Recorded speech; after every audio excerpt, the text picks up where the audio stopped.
fatto un po' di texture. Non so se alla fine anche solo una striscia di carta sarebbe stata più che sufficiente. Domani sera, Già, ci fa una prima prova, già la cuffia ci sta, capisci? L'idea di appoggiare questa. L'idea dei testoni e degli ingrassamenti non mi appartiene, io sono semplicemente un esecutore.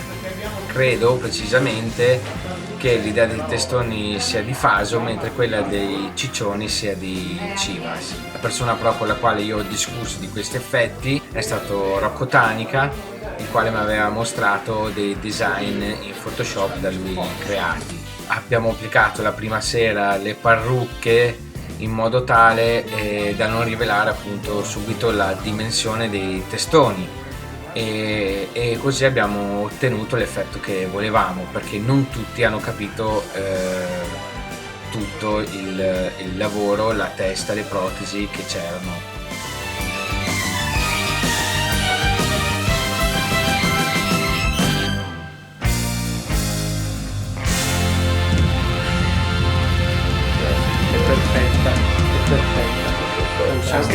Anche il colore è perfetto. E questo, poi sento quella texture della pelle su questo. questo tu il suo glielo lasci giù, no? Di capello. Il suo, Sì, avete fatto i miei sì, sì, Ce beh, li ho 2 volte, c'è la doppia capoccia. è bellissimo. Scusa, sono andato avanti un po' indietro.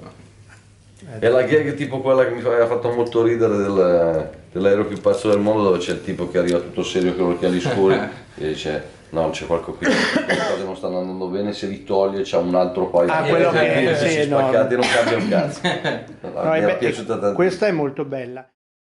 Il trucco dell'ingrassamento invece ho fatto praticamente una scultura su un calco generico che già avevo.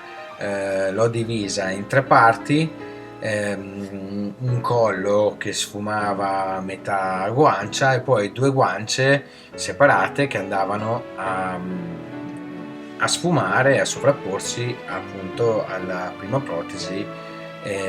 Poi grazie alla colorazione, a diversi passaggi, il trucco sembrava una cosa unica.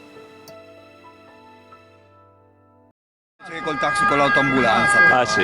Quello era il top.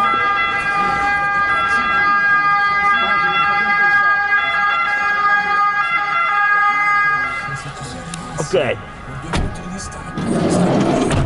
Incredibile, immagino San Paolo con la possibilità di sorpassare la Juventus.